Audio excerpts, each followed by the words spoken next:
Sam, what is a punk? Spiky hair, scares the elderly, but heart of gold. Now imagine that, but with leaves and joy.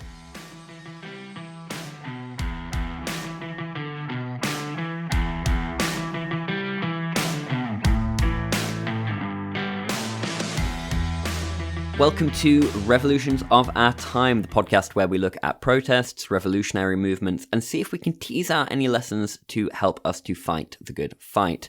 My name is Adam, and with me, as always, is Sam, a man for whom I didn't think of a question for this episode. How are you doing today, Sam? You're forgiven, you're a good friend, and I'll leave it at that.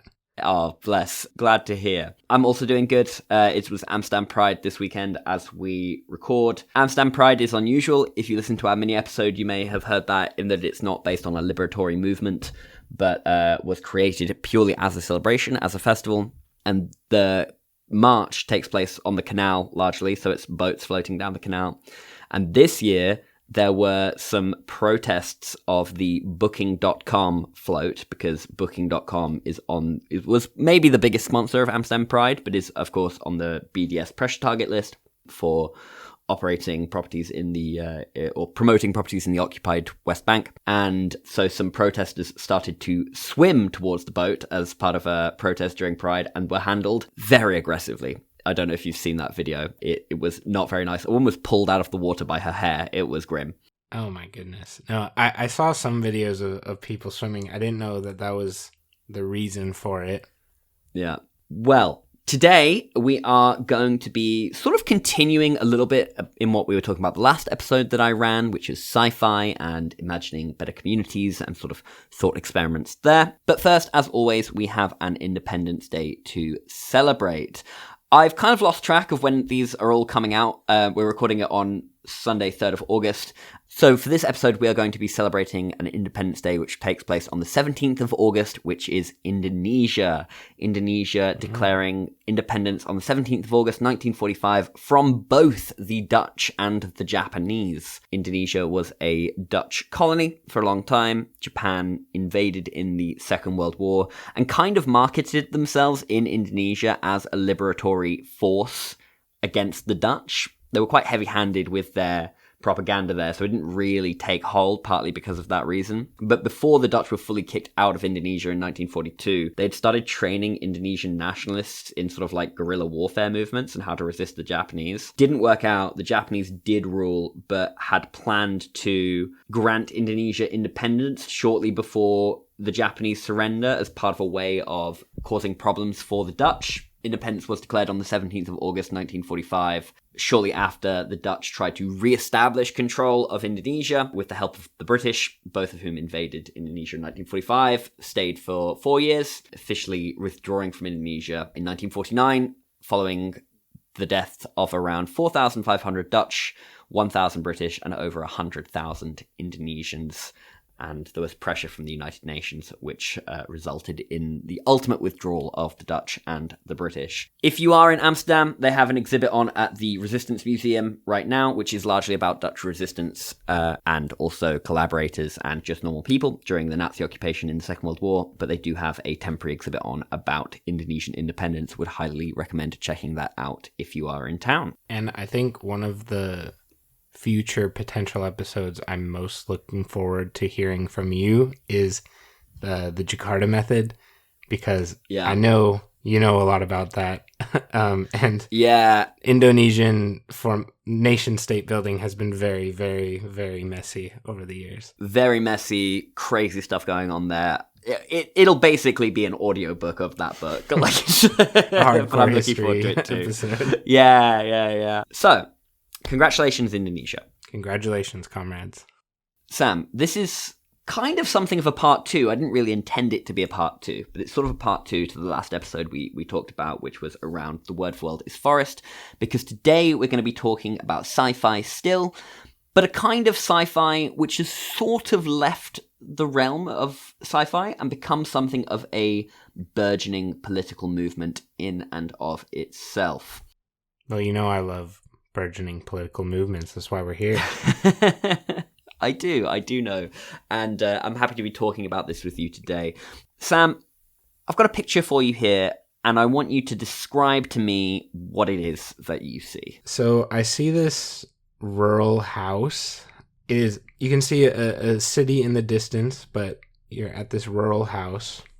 There are some fields stretching between that and the city. And it kind of looks like a typical Americana style setup, except there is a lot of greenery incorporated into this house. There is some sci-fi style balloons that are sort of up in the air going in between this house and the city. There's also some sort of futuristic greenhouse stuff going on that I can tell. But other than that, looks like a normal farm that is either being eaten by the terrain or is incorporated well into the terrain. Absolutely. And I want to point out a few more elements of this photo. The balloons, yes, they appear, I believe, to be for electricity generation, sort of like a floating wind turbine. There's a bicycle in the foreground. The futuristic greenhouse behind it has a little tower with a cool dome on it. You can see a diversity of crops between this farmstead and the city. And this is a piece of art which is to represent the genre, the literary and aesthetic genre that is solar punk. Sam, what, if anything, do you know about solar punk? I know very little, except for what I've heard from you over the years, as I know that you're a big fan. But I know that it is an offshoot, or maybe developed at the same time, I'm not sure, of steampunk, which is a bit more popular. That being, I know how to describe steampunk in that... Okay, start with that. It is like a future iteration of the world if steam power had been the primary source of energy rather than fossil fuel electricity. So the aesthetics of the world are quite different in that it's still very, think of like a steamboat, but now apply it to cars, apply it to your household. And I think like the Fallout video game is not quite steampunk, but it's another version of like the 1950s technology continued in that way. Everything's bulky, everything's clunky. So I imagine solar punk is a future iteration of what the world is like in a more eco-friendly aesthetic. That's not far off at all. I think the Fallout kind of aesthetic would usually be called atom punk. Okay. There's a few offshoots of this kind of like aesthetic style, depending on what the sort of driving technological force is. Steampunk was the original, and this was a term coined in 1987 to reference the novels of Tim Powers, James Blaylock, and K.W. Jeter. And as you say, it is a futuristic society that takes the aesthetics from sort of the 19th century. Imagine Victorians who can do space travel, basically. Mm-hmm. Think brass, steam, hot air balloons, Jules Verne. But it also offers a lot of sort of cynicism towards capitalism and antiquated sort of Victorian values. Steampunk has a real edge to it, right? Mm-hmm. It's highlighting a lot of things that are dark about that society. After our last episode, we spoke a little bit off air about another short story from Ursula K. Le Guin, perhaps an essay, it's better described, called The Ones Who Walk Away from Omelas. Do you remember talking about this? It's been quite a while since we've recorded that one, listener. It was a little while. It was like a month. Yeah, it's been about a month, and my brain has been fried from essay grading since then. So why don't you summarize for our listeners, Adam? And for me. The Ones Who Walk Away from Omelas is an essay in which Ursula Le Guin theorizes an ideal society, a perfect society, and she struggles to describe it. Whatever it means to you, that is this society. Imagine maybe a castle by the waterfront and flags and parades, and maybe people take drugs if they want, but not many people feel the need to, and everyone lives happily and healthily and living their best life. But there is somewhere in the town, in a nondescript random basin. I'm remembering this now, yeah. Okay. There is a child imprisoned in a tiny room. The child's maybe 10 or 11, but developmentally they look 5 or 6. They're malnourished, they're scared, they've known only pain. And everyone in town is brought at some point when they're old enough to see this child. And they know that if ever anyone is to try and help the child, if they are to offer them some comfort, even a kind word, then all of the wealth and prosperity and joy of Omelas will crumble, all fade to nothing. And she makes the point that this is somehow more believable to us, that we find it hard to imagine this perfect society without some kind of catch, without some inherent evil to it that is sustaining everything else. But why? Isn't that a failure of imagination? And so she ends the essay by mentioning the brave few who walk away from Omelas. She says, they go on. They leave Omelas, they walk ahead into the darkness, and they do not come back. The place they go towards is a place even less imaginable to most of us than the city of happiness. I cannot describe it at all. It is possible that it does not exist, but they seem to know where they're going, the ones who walk away from Omelas. And I think of solar punk as sort of an attempt to walk away from Omelas. This is a term that was coined in 2008 in an essay written by John Roberts on a blog called, I believe, The Society of Bees, which is quite fun. He was inspired to write this sort of essay, this blog post, by the launch of the Beluga Sky Sail, a hybrid cargo ship which has a sail. And solar punk is an aesthetic and literary genre which envisions a high-tech, high-life society that is environmentally harmonious. Now, there is a solar punk collective called the Sunbeam City, which has given a definition here of solar punk, which I would like you to read out for us, please, Sam. Solar punks cherish nature, progress, and science, the individual, and the community. They believe in a world that is green, colorful, and bright. It can be described as a literary genre, an aesthetic, or a movement. The key points are an emphasis on renewable energy, especially solar power, a demand for technology and society to recenter around sustainability, longevity, and balance, a focus on decentralization, community activism, social justice, and civic empowerment, a recognition that economic, social, and ecological injustices are all deeply interconnected. So this is a sort of aesthetic literary genre that takes technology that we have now and reimagines its role in our lives such that it is not in service of powerful corporations, of moneyed interests, but rather communities, and that it centers ecological protection and community resilience in a way that supports people and means we can still live a high-tech technological life. The way I think of solar punk is a way of imagining an environmentally sustainable future that is deeply appealing. I think a big part of the problems that the environmental movement has had, but other movements too, is that we say, oh, we have to fight to protect what we have, but the world we live in has failed a lot of people. And so people think, well, what's the point in preserving all of this? I wonder if there's any occasions that occur to you when people have maybe acted against their own interests collectively as a sort of middle finger to the establishment. I have some in mind, but I wonder if there's any that come to mind for you immediately. Well, I'd be interested to hear in yours, but off the top of my head, the protest that inspired this podcast for me was Hong Kong, where I witnessed it firsthand. And I think in a way, when I was speaking to people at the time that were highly involved, they knew realistically that the outcomes they were asking for were untenable, and that maybe these protests were going to accelerate Chinese control over the city. But I think for a lot of Hong Kongers, it was one last middle finger of free speech and demonstration before that happened, instead of just letting China take over time slowly. And a lot of them have kind of paid the price in their lifestyle over that. They've had to leave the city for good and relocate to other countries. And that's just one that came to mind for me. Yeah, I think that that's a great example, and a more positive example than what I was thinking of, which was Brexit. Okay, yeah. There are lots of people talking about why Brexit happened, right? Lots of people throwing around. A lot of people saying it's anti-immigration, the EU being scapegoated for many years by the British press and the British government. And that's true.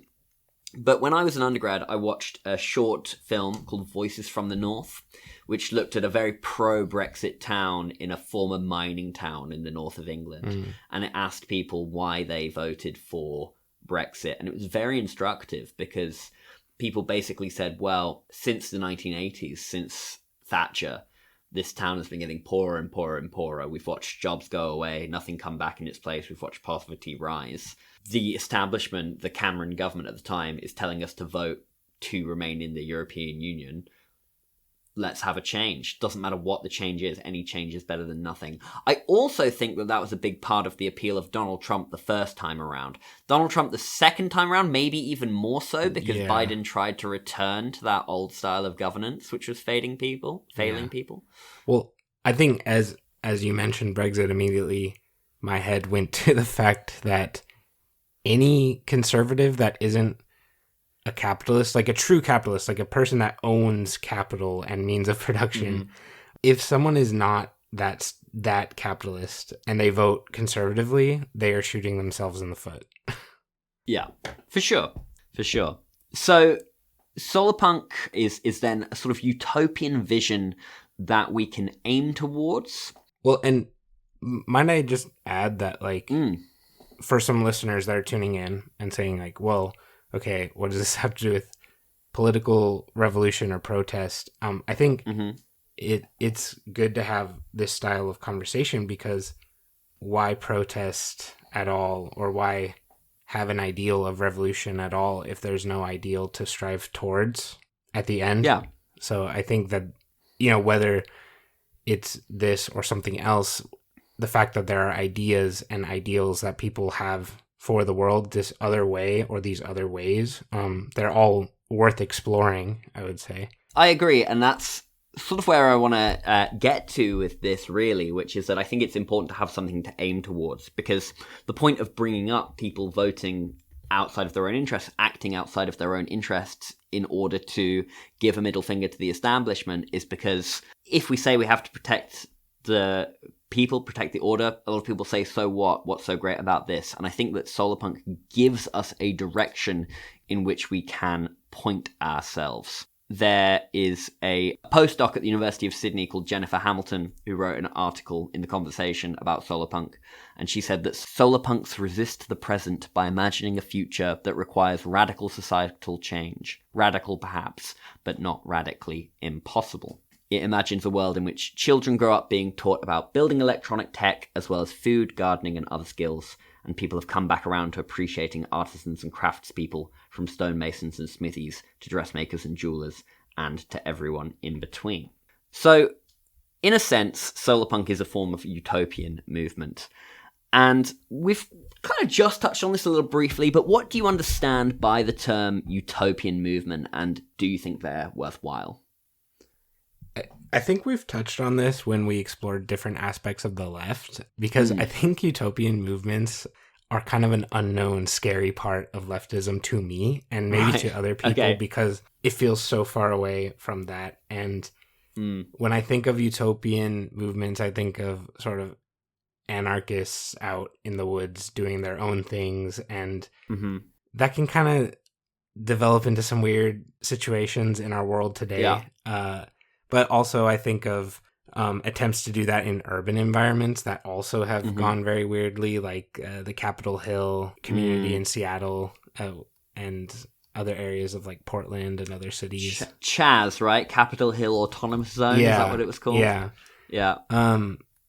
So we'll do an episode about the Paris Commune one day, which I would love to hear it. I'd love to hear your take on a lot of these places in Europe. Like, what's the one in Denmark? Like Christiania or something? Yeah, Christiania. There's another one in Ljubljana in Slovenia, which is pretty cool. I'd like to hear an on-site episode for you for that one. That'd be cool. I mean, there's to an extent that exists in Amsterdam in the squatters scene, but it's become quite sanitized over the years. I was at a party last night at a legalized squat in Amsterdam, and so it's a squatted building, but they are legally allowed to be there. So it sort of has that anarchist edge, but a very tamed one. Does it take the fun away for it to be like, oh, the cops know we're here and they're cool with it? A little bit, but only a little bit. Yeah. But I guess my point is that these utopian ideals feel so distant from the now that, at least in my political aspirations and communal aspirations for society that I try to work towards, I don't think about those. I think about how we can attack and fix the structures that are presently in front, and utopian societies feel so disconnected that I often don't think about it. I think that's fair, and I think that partly that's because I think that utopian projects as they exist, as you say, like the Capitol Hill Zone, Christiania, Ljubljana, they are sort of inherently internalizing. They're sort of inherently about that small-scale society. Mm-hmm. And this was one of the early competing visions for socialism before sort of Marx and Engels wrote the Communist Manifesto. Utopian socialism was the idea that people could form socialist communities by themselves because they could be persuaded that it was a good idea. And then Marx and Engels went around and said, no, you need class struggle, you need to take into account people's material conditions.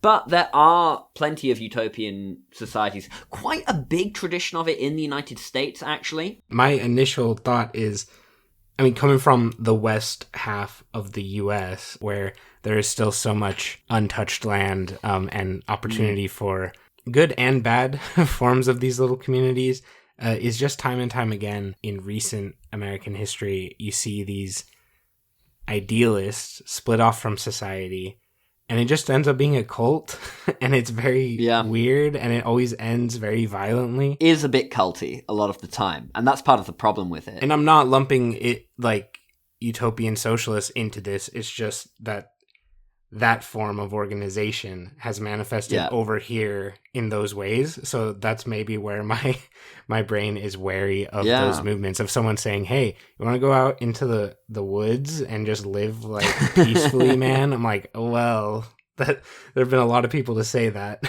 Yeah, I mean, even the state of Carolina started as a utopian movement, the province of Carolina in 1670. I did not know became that. a British colony in the 1720s. Yeah, so it lasted a good while.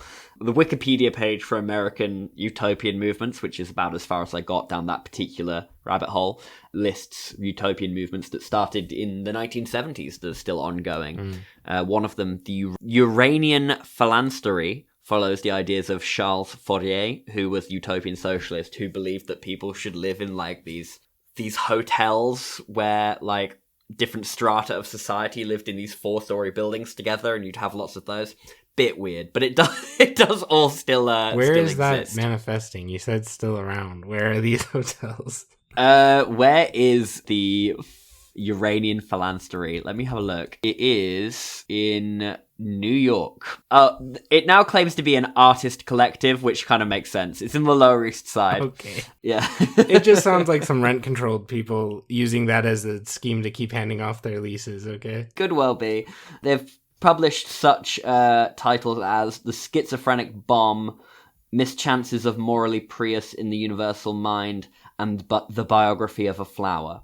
So they've got some out there stuff going on. Sorry, I don't mean to be discounting utopian socialism so quickly off the bat. I'm just, I guess, coming from a cynical perspective that maybe other listeners may have as well towards someone promising this style of community. Not at all. I bring them up largely to contrast them to solar punk ways of going about things, which is, we've spoken before about how like politics can feel very overwhelming because it's big stories, right? You've got the American presidency, the European Union, Russia, China, nation states acting sort of quite disremoved from your day-to-day in many ways, and a lot of people can find that hard to handle and hard to deal with.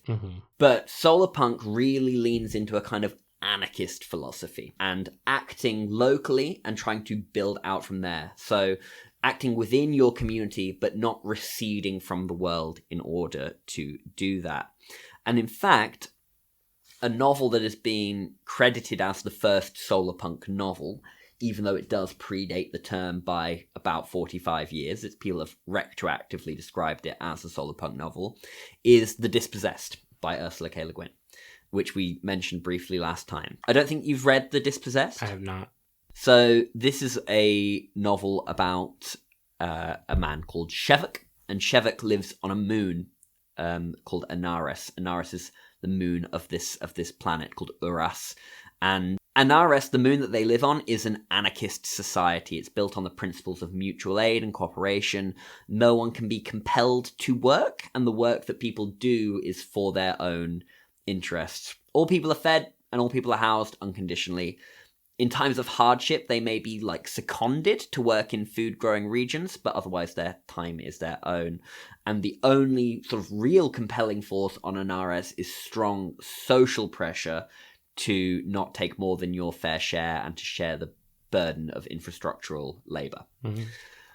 The moon of Anaris is orbiting Uras, and Uras is controlled by two powerful nation-states, Arlo and Thu, that are roughly analogous to the Soviet Union and the United States. And Shevok, the scientist from the moon, is the first visitor to the homeworld in hundreds of years. And at one point, Shevok is having a conversation with a man called Chifoilisk. And this is the worst part about reading books like this, is the names are very hard to follow. Yeah. But he's talking to Chifoilisk, who is from the sort of Soviet analog on this planet. And Chifoilisk is trying to say, you should side with us, with Thu, because we are also socialists like you. And they're having this bit of a conversation like this. And they say, how can you understand your situation here in a capitalist economy, a plutocratic, oligarchic state? How can you see it coming from your little commune of starving idealists up there in the sky? Chifoilisk, there aren't many idealists left on Anaris, I assure you. The settlers were idealists, yes, to leave this world for our deserts. But that was 7 generations ago. Our society is practical, maybe too practical, too much concerned with survival only. What is idealistic about social cooperation, mutual aid, when it's the only means of staying alive? Now, I highlight this because anarchism in particular is often seen as more wishy-washy amongst leftist ideologies. Mm-hmm. The idea that you don't need a centralizing force, that people can exist and thrive through mutual aid and cooperation alone, everything run democratically.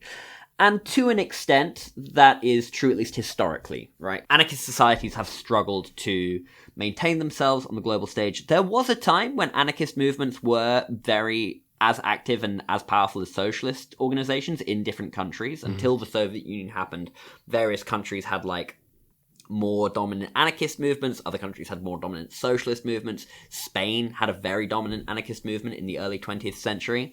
But the rise of the Soviet Union kind of pushed down anarchism as an ideology there. I feel like the rise of technology also maybe plays a factor as we have continued on since then as well, because the more connected you are in your day-to-day to the rest of the parts of your country or the world, living in your local community becomes more abstract in your mind, maybe. I think so, although I suspect, and I would need to work on an argument to back this up, but my gut on it is that is a product of how we govern technology rather than the technology in and of itself.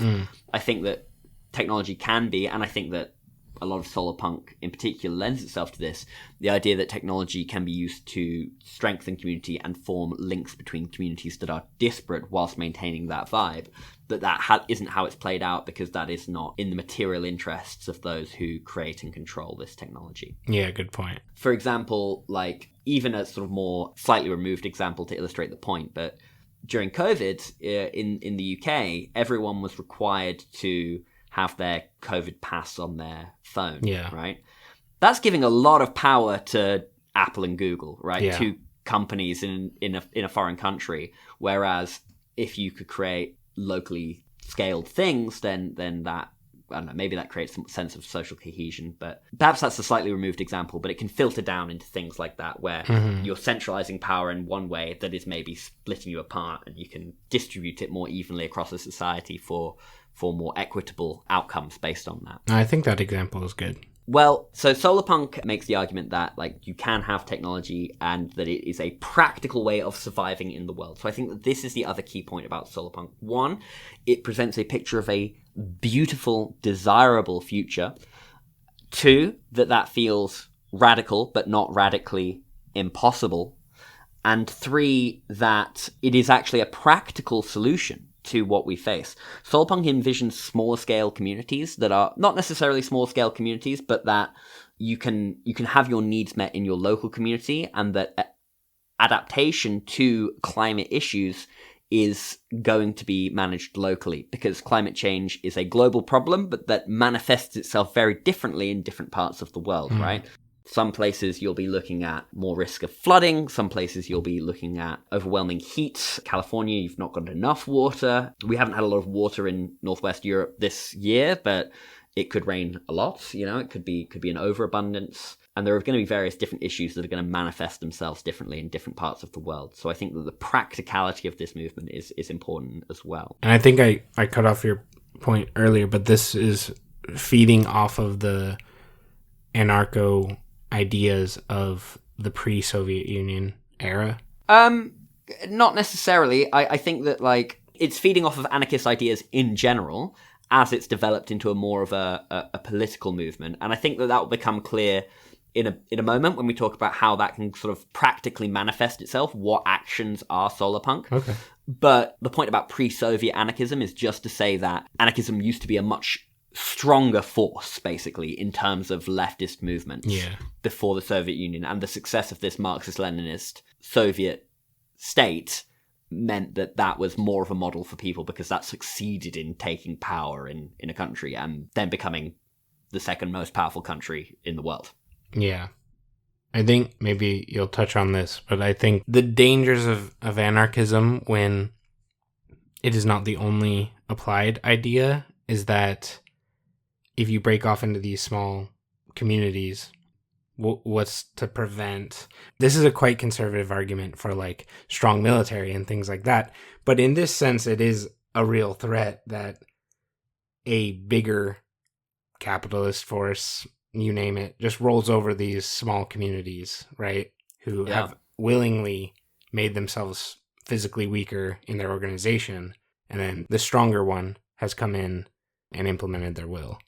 Yeah, perhaps the most famous contemporary example of solar punk aesthetic actually comes from an ad. It comes from a part of an ad for Chobani, the yogurt brand. Okay. And it's like a narrated thing of a grandmother writing a letter to her granddaughter about the importance of people looking after the planet and other people. And all of the imagery is like the image that I showed you at the beginning. It's like a homestead with some high-tech stuff going on, and solar panels and little robots monitoring the health of the plants whilst people sort of live their sort of cottagecore aesthetic.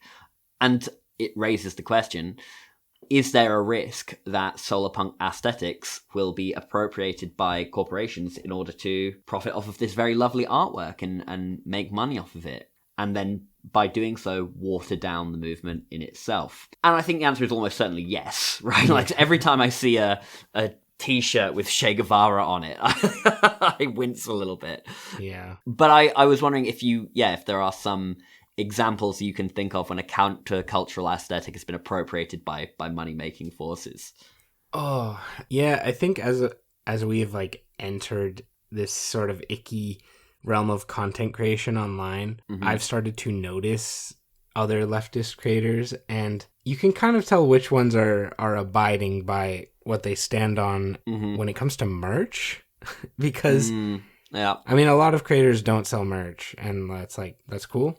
Some do, and some leftist creators try to find union-made clothing and ethically operated distribution operations, and this really eats into their profit margin. It eats into the delivery time, makes people a lot less likely to buy their stuff because it's probably a bit more expensive as well. But I've seen so-called leftist creators just using, the drop shipping methods of hyper consumerism, and these companies that are using these really horrifying factories in Southeast Asia and stuff. And I'm like, does that not go completely against your supposed movement? They'll be using these horrifying practices to sell, like you said, T-shirts of Che or these different socialist motifs, which just feels okay, you're not practicing what you preach. This is just a marketing gimmick for you to sell T-shirts. I think so. And it's also, even within solar punk, and this is not the fault of anyone in particular, but if you look at like solar punk, like subreddits or blogs or whatever, you'll see a lot of imagery of like skyscrapers with covered in plants and stuff. And like those look cool, but they're not actually solar punk. They're sort of eco-modernist. They are not very sustainable a lot of the time. They adopt the aesthetics of greenery in urban space without actually doing anything that's particularly beneficial to the environment. So it's Singapore. Singapore is a perfect example of solar punk aesthetics without the anti-capitalism to back it up. I was going to save this quote for later, but this actually comes from a Reddit thread. Reddit user that looks like a Polish name, Krysiuwu, said, solar punk without abolishing capitalism is just greenwashed cyberpunk. Yeah, that sounds true. Yeah. Yeah. So that is a risk, but I think it is something that we have to bear in mind and remember the political element to this art. Because you might think, yeah, it's a cool literary genre, it's a cool aesthetic genre, but art and politics are deeply linked and can be an extremely powerful tool of political action. Art can be an extremely powerful tool of political action. I wonder if there's anything that comes to mind immediately for you of like a piece of political art that you find particularly moving or inspirational that has had a big impact. I feel like Hong Kong, you were telling me that graffiti had played a huge role there. There was a lot of artwork in Hong Kong it was like mostly anonymous artists and graffiti artists, but additionally just regular artists and musicians that didn't want to show their faces, but they still put out their art. But there was a point I wanted to make there in that I think that hijacking of the aesthetic is something that just all people on the left need to be aware of, not just like people in the solar punk community, because I'm drawn to, which I think we've discussed before, but that's, the hippie movement in the US in the 60s. That being that it was this very utopian ideal, very art forward, very, very aesthetic movement that has inspired a lot since then. But these people specifically didn't impact their society on a wider scale politically in that way. Some of them did later on in the opposite way because they became conservative politicians when they grew up. But I think, and when you hear about a lot of their stories, that they were in fact a lot of, rich kids that were bored. But I think we need to be aware of the performance without the substance. Like in Hong Kong, I saw that artwork as very substantive. It wasn't just an aesthetic. It was contributing to the societal push that they were all aiming for. I think that's a great point, and I also think that we can reflect on how art is used for politics in the other direction, particularly when you look at Silicon Valley, because the most influential force in Silicon Valley for the past 50 years has been sci-fi. Yeah. Right? It's like the idea of the internet, the metaverse, AI chatbots. I mean, not explicitly like that, but whenever you hear tech bros talking about it, they all talk about it like it's the singularity, like HAL from 2001: A Space Odyssey or something. Yeah. And so even if it's not true, it's kind of shaping developmental and policy decisions around it because people have this vision in their mind, which people like Peter Thiel think is a good thing, but everyone else thinks is a horrible thing. There's a meme where it's like, sci-fi author in the 1970s, please don't invent the torment machine. Tech bro in 2020, after many years of R&D and $1 billion of research funds, we have managed to invent the torment machine from the hit novel Please Don't Invent the Torment Machine. Yeah. Well, I was gonna point to him exactly as an example of hijacking fiction, because his company is called Palantir, right? And which itself, the Palantir is like a weapon of evil in the Lord of the Rings. Yeah. But it's being passed off as this good thing in their vision. And it's like, I don't think you read the book properly if you took that away as like, I want to invent that. It's also crazy because like, people who work at Palantir are the only people who seem to think that Palantir is a good thing. It's an inherently evil feeling company. Yeah. But that's a hijacking of fiction right there, And I don't know, there's a lot of play on, it's not just marketing. in that sense, because I mean, Microsoft really tried to push to make Cortana their Siri, right? And that comes from the Halo series as well. Does it really? Cortana is the girl that's talking to you the whole time. See, I had a PlayStation, so I never played much Halo. Boo. Well, it's on PC now, so if anyone wants to play Halo co-op with me, feel free. But yeah, so she was your guide in the game. She's like in your head. She's this AI woman, and so then Microsoft, who owns Xbox and owns all the Halo properties, they tried to incorporate that into their phones and sort of draw on the nerdy heartstrings of, oh, Cortana can talk to me and guide me in my life, right, while collecting my data. It's crazy. The only like cool iteration of a helpful AI chatbot was Clippy. Like Clippy was cool as hell. Very early days, right? Yeah. Well, I think that's probably why. Like, it couldn't really do anything. It was just like kind of cheering you on in the sides. Yeah. I mean, that's if you take the teeth out of it, they're all fine and entertaining, right? And Clippy wasn't destroying the environment to that extent. True. I also think something to consider when considering the impact of art and art's role for progressive movements, moving away from how it's sort of been used by particularly Silicon Valley tech bros, is how much the far right hate modern art.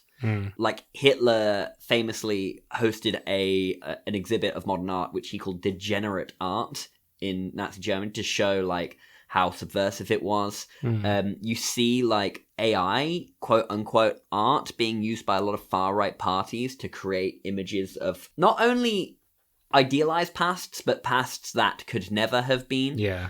Elon Musk in Centurion armor, for example. Donald Trump as Superman, you know? Yeah. Studio Ghibli of ICE agents arresting people. Yeah.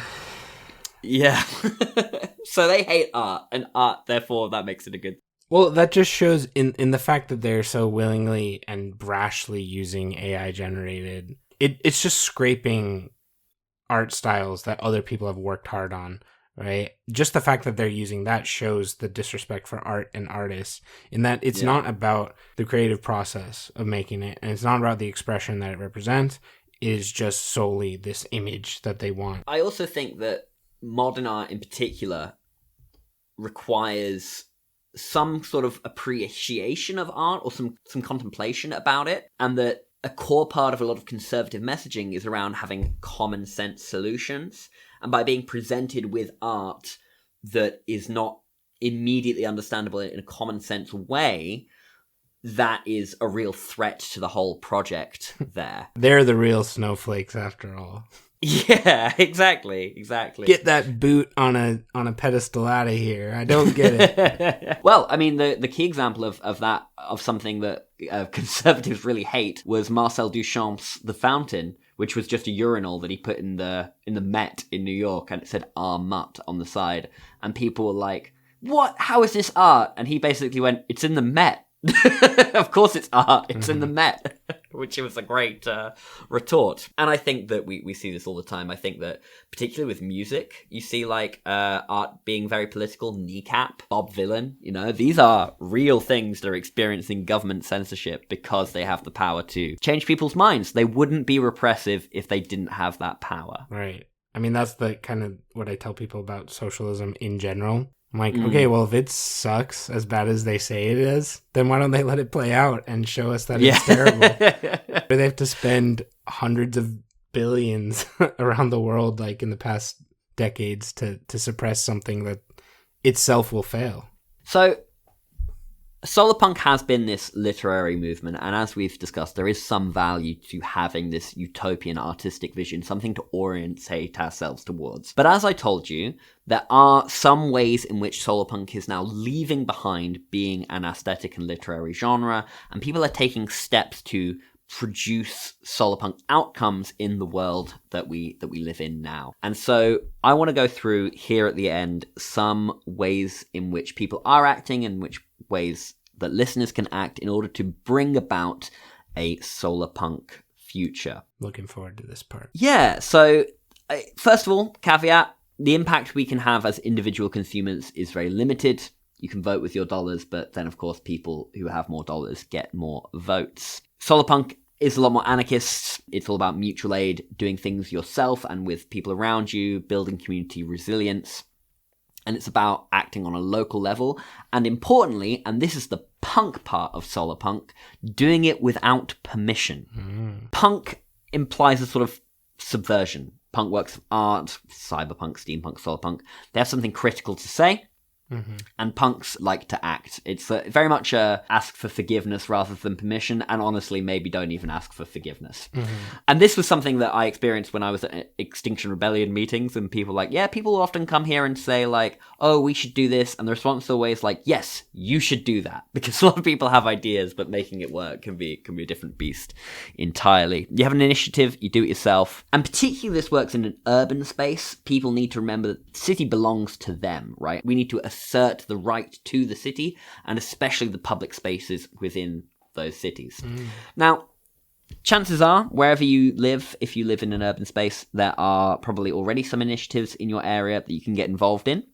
And I would encourage people to participate in existing initiatives before trying to start your own. Radical movements are built on solidarity and cooperation, and not foregrounding yourself in your activism is a great way to sort of build this solidarity. So, some of the things which are very solar punk. Mutual aid networks. Do you know much about mutual aid networks? Yeah, we've talked about them quite a bit on here. We have, yeah. I mean, we've kind of discussed the difference between charity and mutual aid a few times, where mutual aid very much is like the community contributing where they can to those that need it most, right? Exactly. Yeah. And you participate, give some of your time, support the people around you, and people ultra locally as well. Unions, a classic. Never not going to promote joining a union. You fight for better working conditions. Might seem old-fashioned, but having democratic control of your workplace is key for ensuring those conditions, making sure that people have the things they need to thrive in the world that we're facing. Climate change, in particular, is a looming threat. And at the very least, having better conditions means you'll have more time and energy for projects in which you can sustain yourselves. But also you can, by controlling your workplace, vote to implement systems that are more environmentally sustainable without having to worry about what shareholders think about that necessarily. Also, one point on unions as well, as a leftist operating in the workspace, it is a lot more difficult to fire union employees. So by default, someone with political views that are outside the norm of society they have a more secured income and they can express those political views if they're in a union. Their views are more protected than if they're operating outside the realm of a union. So they do protect your free speech as well, in a way. Absolutely. In fact, it's a good microcosm of this because you support people in the union. Then together, these kind of two things, visible mending and upcycling. Learning to repair your clothes is a pretty radical act. Can you define upcycling, please? Sure. So upcycling is, rather than recycling, which is often a hands-off process where you drop something off and it's sent off to a shipping center and they process it, and then a lot of it's thrown away anyway, or it's recycled into something that degrades and can't be recycled. Upcycling is when you can turn something that you no longer have a use for and make it something that does have some utility, right? Like you could take an old teapot that's maybe got a chipped spout and turn it into a plant pot. That's a very basic example. But I think it's particularly interesting when it comes to old electronics, because e-waste is a huge thing. And I actually saw a recommendation of someone, it's like how to turn an old phone into a security camera. But I think that could be particularly cool, if, for instance, in like garden setting, where you could capture images of your garden, watch whatever wildlife happens to come about there, get a little bit of extra life out of something that you have there. And even you can build monitoring systems there as well, though that is a little bit more advanced, of course. And visible mending, I think I mentioned the visible because I think that making your repairs visible can add a bit more of individuality and intrigue to the things that you are creating, right? Like a lot of critique of the left is that it's anti-individual. No, it's community first so that you can be the individual that you want to be. Capitalism loves us to conform. Yeah. There's a Japanese art style called kintsugi. Have you heard of this? I have not. You probably will when I describe it. It's if a bowl breaks, for example, you repair it with like gold and golden paint. Yeah, so it looks very beautiful. Guerrilla gardening. This is a very solar punk thing. This is maybe the most solar punk thing on here. Can I guess what it is? Yeah, please. Is that where you just like throw native seeds into like random places and hope they grow? So that is a form of guerrilla gardening for sure. Okay. And it's guerrilla as in guerrilla, like guerrilla warfare, not gorilla the animal. I get disappointed every time. It'd be cool to just go gardening with a gorilla. That'd be pretty sick. But or dressed as one. Or just planting bananas all over the place. That's a misnomer. They eat lots of nuts and other fruits as well. Okay. Occasional birds. A lot of grass. Anyway, enough about gorillas. There is, it's just planting plants in cities without asking permission. Find any patch of dirt that's not being used for anything and start a garden.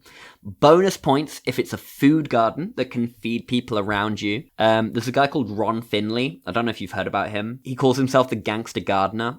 And he did like a great TED talk about it where he compares gardening to graffiti. He says he grows his art like a graffiti artist. Graffiti artists beautify walls. He beautifies lawns, parkways. So are these people secretly coming back to these spots to tend these gardens? Yeah, or not even secretly. So like sometimes it's just like a squat where people plant a garden. But in Ron Finley's case, this was in Los Angeles and he lived in a food desert in Los Angeles. So didn't have access to fresh groceries within like a 45-minute drive or something. And I can't remember what the American word for this is, but there is a patch of grass between like the sidewalk and the road. The median. The median. See, in the UK we'd call that the verge, but the median. The Verge sounds like a band. It does. There's probably a band called The Verge. There's probably a band called The Median as well. Whoever reaches out first, we can put in an episode their song. Yeah, absolutely. But it's land that's owned by the city, but the house it's in front of is responsible for maintaining it. And so Finley just started growing food there, started growing tomatoes. And he pointed out that like there is enough empty lots in Los Angeles to grow enough tomatoes to give every Los Angelino like, I don't know, like 1,000 tomatoes a year or something like that. You could feed everyone in Los Angeles with the empty lots that are there. And there were huge legal battles. There was a warrant out for his arrest. It went to court a bunch of times. I think Gavin Newsom came out in support of him at one point and during this legal battle. Yeah. Or maybe the mayor of Los Angeles, whoever that was at the time, some high-level politician. The laws around like home aesthetics and neighborhood aesthetics are ridiculous. My dad got sued for having a basketball hoop in front of our house that you could not see from the top road. When I was a kid, which he fought for 2 years and won. But still, like, that was a case, you know? Well, guerrilla gardening is about asserting your right to the city, growing native plants, encouraging space for pollinators, for wildlife, and if you can grow food that you can share with people, that is all the better. That's actively to be encouraged. It creates community resilience and community feeling as well. There's one thing I want to point like an example that you might find interesting. I don't know if it's necessarily guerrilla because it's been co-opted by a lot of the money-making apparatus in this field. But when I was a kid, there was a big push to save the monarch butterflies that migrate through this area because they're native plants that they would lay their eggs on. It's like, we call it milkweed, but it has a more technical name, was getting wiped out. Within the last 10 years or so, there was a huge push from the ground up of, all these plant shops and people saying you need to buy milkweed and plant it in your garden and that'll attract the monarchs, save the monarchs, all that. And this is something I've tangibly seen work because there are a lot more monarchs that I've seen in my community than when I was a kid, including myself. I've planted a few milkweed plants and seen, I think I sent you last year all the monarchs we had. You did. They devoured that plant. Yeah, they don't stop. So like you can never have enough milkweed for them. But that was an interesting case of, I think it started as a very grassroots sort of guerrilla gardening campaign of people throwing milkweed seeds because they grow very well over here. They would just put them wherever. And I think it was co-opted because different shops like Home Depot, Lowe's, and then local plant shops saw this as, people want to buy this plant, so we're going to stock this plant, we're going to advertise this plant. And it has worked and it's made people a lot of money, but it also has done its job in boosting the monarch numbers. I mean, it's great to boost the monarch numbers, but I think that that's the important of bearing in mind that this is a community project, right? Mm-hmm. You need to focus reaching out to people. And there is one more Solar Punk thing, which I want to mention, but actually, maybe the most actionable thing you can do is throw a house party. Just invite people over, get to know your neighbors. That's like very important for this kind of community building thing. And especially if you grow food, if you preserve food, you know how to do it, you want to show people how to do it. If you have a sewing machine and you want to teach people how to use it, then that could be a great like Solar Punk adjacent activity to get started with there. And the final one that I wanted to mention, which is related to this as well, is you could set up a community tool library. Right? Like you will occasionally in your life probably need some kind of tools, right? You might be a screwdriver, might be a drill, whatever. But a power drill, apparently, the average amount of use a power drill gets over the course of its lifetime is 13 minutes. Wow. Like most people buy a drill, use it to hang up a couple of shelves, and then it will gather dust for the rest of time. Mm-hmm. So you don't need one. If someone on your street has one, you can share it out, and you can just create an Excel spreadsheet, post it on your neighborhood WhatsApp, whatever, something like that, encouraging people to post tools they're willing to lend out on the spreadsheet there. Yeah, that's a great idea. And one that only works if you are in community with your neighbors and you trust each other and all that, because that's been one of the more isolating things of suburban development, right? Is that people don't know their neighbors. They don't care about their neighbors. For sure. And I think that is a key thing to try and build these resiliences in which Solar Punk can develop. Now, something I do think is missing from the Solar Punk movement is a way of linking this all together, creating central repositories for successes and promotions. There seemed to be a lot of interest in it a couple of years ago, in like the discourse online, and it seems to have faded off a little bit there. But you do see successes being posted, particularly on like the subreddit. There's a magazine called Solar Punk Magazine, a couple of collectives. I went to a festival last summer, the Anarchist Folk Festival, which was Solar Punk themed that year, and that was pretty cool. But nothing that feels like it's developing into a movement with teeth, right? There's a lot of little bits and bobs here and there, but I think that what it really needs is some kind of central repository, which is maybe anti-Solar Punk in itself, but just a library, let's call it, where people can talk about this stuff and it can be the meeting house. The meeting house where communities can link up and share ideas based in the real world. So that's something that I'd be keen to see more of going forward, and maybe a cool project to get involved in someday. Looking at it all at once, Solar Punk, when you started describing it at first, the key tenets, I was like, this is just socialism, and then you added the extra stuff. But I think that is important that you mentioned it first, because you need those principles first. You need mutual aid, and you need that caring for one another and that organization that is socialist in nature. Like you can't have, at least from what you're describing it, you can't have Solar Punk without that first, right? For sure. And you can have the aesthetic of it, but then that's not really Solar Punk. Then you've just got Singapore. You got Singapore. Which Singapore's nice, but it would be nicer if it operated in that sense, it seems. And also, Singapore's not nice for everyone, right? Good point. There's a lot of guest workers, quote unquote, that are living in pretty abject conditions in Singapore. Well, I will say that the guest workers do have better conditions there than somewhere like Dubai, but yes, it's still... Sure. I think there is a floor living situation, like the bottom there is higher than other places. That being said, not high enough. Sure.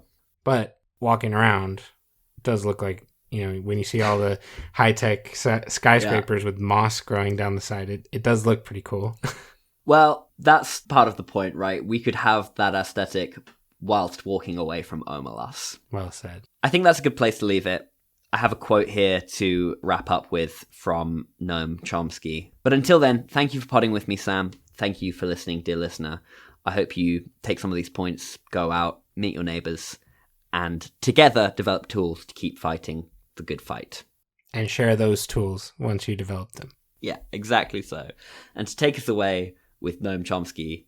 Optimism is a strategy for making a better future. Because unless you believe that the future can be better, it's unlikely that you'll step up and take responsibility for making it so. If you assume that there's no hope, you guarantee that there will be no hope. If you assume there is an instinct for freedom, There are opportunities to change things. There's a chance you may contribute to making a better world. The choice is yours.